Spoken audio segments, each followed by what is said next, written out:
ఇవాళ టీటీడీ తొలి ధర్మకర్తల మండలి సమావేశం కానుంది. అయితే టీటీడీ నూతన చైర్మన్గా ఎన్నికైన బిఆర్ నాయుడు ముందు ఎన్నో సవాళ్లున్నాయి. గత వైసీపీ ప్రభుత్వంలో తిరుమల ఏడుకొండలను వైఎస్ జగన్ భ్రష్టు పట్టించాడన్న ఆరోపణల నేపథ్యంలో బిఆర్ నాయుడు టీం ముందు అనేక సవాళ్లు స్వాగతం పలుకుతున్నాయి. శ్రీవాణి ట్రస్టును రద్దు చేస్తామని గతంలో బిఆర్ నాయుడు ప్రకటించారు. అయితే శ్రీవాణి ట్రస్టును రద్దు చేయడం సాధ్యమేనా అన్న ప్రశ్నలు కూడా తలెత్తుతున్నాయి. ఇవాళ జరిగే టీటీడీ బోర్డు సమావేశంలో అనేక కీలక అంశాలు చర్చకొచ్చే అవకాశం కనిపిస్తోంది.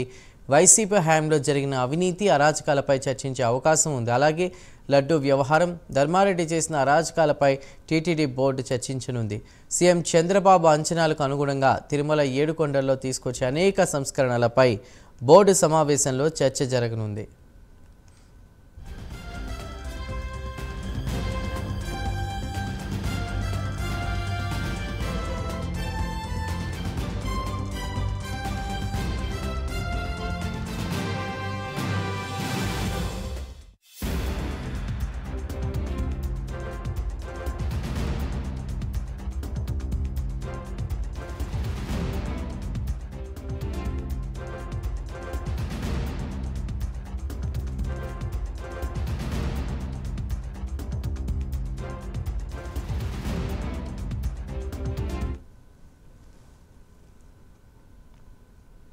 ఇవాళ టీటీడీ తొలి ధర్మకర్తల మండలి సమావేశం కానుంది.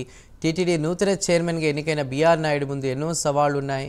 ఇక దీనికి సంబంధించి మరిన్ని వివరాలను అందించడానికి మా ప్రతినిధి సునీల్ లైవ్లో సిద్ధంగా ఉన్నారు. సునీల్, మొత్తం మీద ధర్మకర్తల మండలి సమావేశం కూడా జరగనుంది.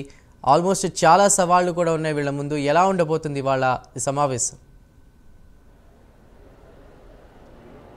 రైట్ చందు, మొత్తం మీద టీటీడీ ధర్మకర్తల మండలి సమావేశం కాసేపటి కిందటే ప్రారంభమైన పరిస్థితి ఉంది. ముఖ్యంగా టీటీడీ చైర్మన్గా బిఆర్ నాయుడు అధ్యక్షతన ఆయన ఏదైతే ఇప్పుడు సమావేశం అయితే ప్రారంభమైంది. ఇప్పటికే ఈ సమావేశానికి 24 మంది సభ్యులు హాజరైన పరిస్థితి ఉంది. ప్రధానంగా మొత్తం 24 మంది, మరోవైపు ఎక్స్ అఫీషియో మెంబర్స్. ఇందులో కేవలం 3 మాత్రమే గైర్హాజరైనట్టయితే తెలుస్తుంది. మరోవైపు ప్రధాన సమస్య అంటే ఏదైతే తిరుమలకు సంబంధించిన ప్రధాన సమస్యలపై ఈరోజు టీటీడీ పాలక మండలి అంటే ధర్మకర్తల మండలి చర్చించనున్నట్టు తెలుస్తుంది. ఎందుకంటే బిఆర్ నాయుడు టీంకి ఒక సవాళ్ళు అయితే ఎదురుగానున్నాయని చెప్పొచ్చు. ఎందుకంటే గతంలో టీటీడీ లడ్డూ వ్యవహారం కావచ్చు, మరోవైపు ధర్మారెడ్డి చేసినటువంటి అరాచకాలకు సంబంధించి పూర్తిగా ఈ ప్రధానంగా చర్చకు రానున్నట్టయితే తెలుస్తుంది. ముఖ్యంగా ఈరోజు 80 అంశాలపై పూర్తిగా చర్చించినట్టయితే తెలుస్తుంది. 80 అంశాలే కాకుండా మరోవైపు టేబుల్ అజెండాగా మరో 14 అంశాలపై ఆయన వీరైతే చర్చించినట్టు తెలుస్తుంది. ముఖ్యంగా శ్రీవారికి సంబంధించినటువంటి ముడి సరుకుల కొనుగోలుకు సంబంధించి కావచ్చు, మరోవైపు లడ్డు వ్యవహారానికి సంబంధించి ఏదైతే లడ్డు నాణ్యతకి ఎటువంటి ఇబ్బంది లేకుండా ఆ నాణ్యతకు సంబంధించి ఎటువంటి అంటే వాళ్ళు పూర్తి స్థాయిలో నెయ్యి కొనుగోలుకు సంబంధించి టెండర్లను కూడా పిలిచే అవకాశం ఉన్నట్టయితే తెలుస్తుంది. మరోవైపు ఇంజనీరింగ్కి సంబంధించి ఏ శాఖలకి కేటాయించాలి, ముఖ్యంగా నిధులు కేటాయింపు కావచ్చు, మరోవైపు గతంలో వచ్చినటువంటి ఆరోపణల నేపథ్యంలో ఇంజనీరింగ్ శాఖ మీద కూడా చర్చకు వచ్చే అవకాశం ఉన్నట్టయితే తెలుస్తుంది. ప్రధానంగా తిరుమలకు సంబంధించి మొదటి నుంచి ఆయన చైర్మన్గా ప్రమాణ స్వీకారం చేసినప్పటి నుంచి ఆయన ఒకటే చెప్తున్నారు, తిరుమలలో అన్యమత ప్రచారం కావచ్చు, అన్యమతస్థులు తిరుమలలో పనిచేయడం కానీ తిరుమలలో ఉండడం కానీ ఉండబోదు, ఖచ్చితంగా వారిని వేరే చోటికి పంపించి వేయడం జరుగుతుందని చెప్పేసి మొదటి నుంచి ఆయన చెప్తున్నారు.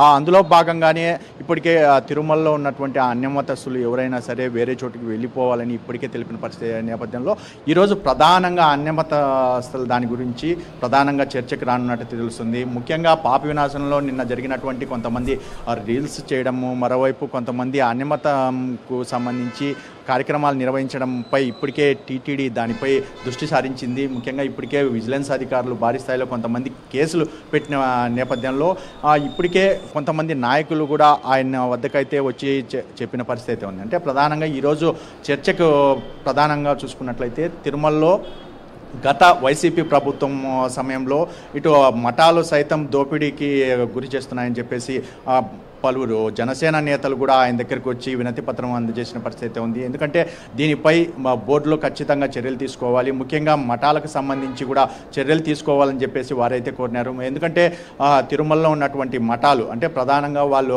ఇస్తున్నటువంటి మఠాలని ఏదైతే ఎక్కువ ధరలకు విక్రయించడం కావచ్చు, ముఖ్యంగా కళ్యాణ మండపాలు అధిక ధరలకి విక్రయిస్తూ భక్తుల్ని చాలా దోచుకుంటున్నారని చెప్పేసి వాళ్ళైతే ఆరోపించిన నేపథ్యంలో దాని విషయంలో కూడా ఇక్కడ చర్చించే అవకాశం ఉన్నట్టయితే తెలుస్తుంది. ముఖ్యంగా టీటీడీలో జరిగినటువంటి ఏదైతే గతంలో జరిగినటువంటి అవినీతికి సంబంధించి ప్రధానంగా చర్చకు రానున్నట్టయితే తెలుస్తుంది. ఎందుకంటే టీటీడీ అదనపు ఈఓ ధర్మారెడ్డి చేసినటువంటి అరాచకాలకు సంబంధించి కావచ్చు, మరోవైపు ఏదైతే లడ్డు వ్యవహారం అంటే లడ్డు కల్తీని వ్యవహారానికి సంబంధించి కూడా గతంలో సిట్టును ఏర్పాటు చేసిన ఈ సిట్టు పనితీరు గురించి కూడా సిట్టు పనితీరు ఎలా ఉండబోతుంది, ముఖ్యంగా సిట్టుతో కలిసే అవకాశం ఉందా, దాని గురించి లడ్డు విషయం దాని మీద కూడా ప్రధానంగా ఏదైతే ఈరోజు సమావేశంలో చర్చించినట్టు తెలుస్తుంది.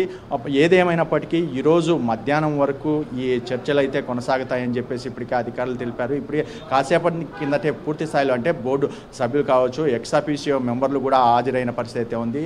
ముఖ్యంగా ఎక్స్ అఫీషియో మెంబర్ ఏదైతే దేవాదాయ శాఖ ప్రిన్సిపల్ సెక్రటరీ ఆయన మాత్రం సత్యనారాయణ గారు మాత్రం వర్చువల్గా ఆయన వస్తారని చెప్పేసి ఇప్పటికే తెలిపారు. మరోవైపు జనసేన నుంచి వచ్చినటువంటి ఆనంద్ సాయి గారు అంటే ధర్మకర్తల మండలి సభ్యులు ఆనంద్ సాయి గారు విదేశీ పర్యటన కారణంగా ఆయన గైర్హాజరయ్యారు. మరోవైపు హెచ్ఎల్ దత్తు అంటే జస్టిస్ హెచ్ఎల్ దత్తు గారు ఆయన ఇంకా ఇంతవరకు ప్రమాణ స్వీకారం చేయలేదు. ఆయన కూడా ఇక్కడికి అంటే ఆరోగ్య కారణాల వల్ల ఆయన రాని పరిస్థితి నెలకొందని చెప్పొచ్చు. ఏదేమైనప్పటికీ మిగతా సభ్యులు మొత్తం ఈరోజు మొదటి సమావేశం కావడంతో అందరూ హాజరైన పరిస్థితి ఉంది. ముఖ్యంగా దీనికి ప్రధానంగా టీటీడీ భక్తులకి సంబంధించి ఎన్నో సవాళ్ళు ఉన్నాయి. ఎందుకంటే శ్రీవారి దర్శనానికి వచ్చేటువంటి సామాన్య భక్తులకి పెద్దపీట వేసే విధంగా గతంలో ఏ విధంగా దర్శనం ఉంటుందో అదే విధంగా దర్శనాన్ని కొనసాగించే విధంగా నిర్ణయం తీసుకున్నట్టయితే తెలుస్తుంది. ప్రధానంగా కోట్ల మంది భక్తులు నిత్యం స్వామివారిని దర్శనం చేసుకుంటున్నారు. ముఖ్యంగా శ్రీవాణి ట్రస్ట్కు సంబంధించి గతంలో ధర్మారెడ్డి హయాంలో ఏదైతే శ్రీవాణి ట్రస్ట్ టికెట్లను అయితే ఆయన ప్రారంభించిన పరిస్థితి అంటే దానికి సంబంధించి శ్రీవాణి టికెట్లని రద్దు చేస్తారా లేకపోతే కొనసాగిస్తారా అనే దాని మీద కూడా ప్రధానంగా చర్చ వచ్చే అవకాశం ఉన్నట్టయితే తెలుస్తుంది. ఎందుకంటే ధర్మారెడ్డి హయాంలో భారీ స్థాయిలో అవినీతికి సంబంధించి కూడా ప్రధానంగా ఇది చర్చకు వచ్చే అవకాశం ఉన్నట్టయితే తెలుస్తుంది. ఎందుకంటే రెండవ సత్రం సంబంధించి ఏదైతే నిర్మిస్తున్నటువంటి నూతన నిర్మాణాలకు సంబంధించి కోట్ల రూపాయల నిధులు దారి మళ్ళాయని చెప్పేసి దాని మీద కూడా ప్రధానంగా చర్చకు వచ్చే అవకాశం ఉన్నట్టు తెలుస్తుంది. మరోవైపు తిరుమలలో స్వామివారి దర్శనం వైకుంఠం క్యూ కాంప్లెక్స్లో గతంలో భక్తులకి ఏ విధంగా దర్శనానికి అనుమతిస్తారో అదే విధంగా భక్తులకి దర్శనానికి అనుమతించే విధంగా ఒకవేళ నిర్ణయం తీసుకునే అవకాశం ఉన్నట్టు తెలుస్తుంది. ప్రధానంగా విఐపి దర్శనాలకు సంబంధించి కూడా ఏదైనా కుదింపు ఉంటుందా, ఎన్ని దర్శనాలు ఏ రోజు వరకు ఎన్ని ఉంటాయి అనే దాని మీద కూడా ప్రధానంగా చర్చించినట్టు తెలుస్తుంది. ముఖ్యంగా తిరుమలలో ఉన్నటువంటి శికారీలు అంటే ఏదైతే కొంతమంది అన్యమత ప్రచారం చేస్తున్న వీళ్ళందరినీ అంటే ఈ ప్రాంతంలో లేకుండా పూర్తిగా తరలించేందుకు కూడా చర్యలు తీసుకోబోతున్నారు. ముఖ్యంగా లడ్డు వ్యవహారం కావచ్చు, లడ్డూలకు సంబంధించి భక్తులకి లడ్డు రోజుకి ఎన్ని స్టాక్ పెడుతున్నారనే దాని మీద కూడా పూర్తిగా వ్యవహారం దాని గురించి కూడా పూర్తిగా చర్చించే అవకాశం ఉన్నట్టయితే తెలుస్తోంది. Chandu. Right Sunil, thank you.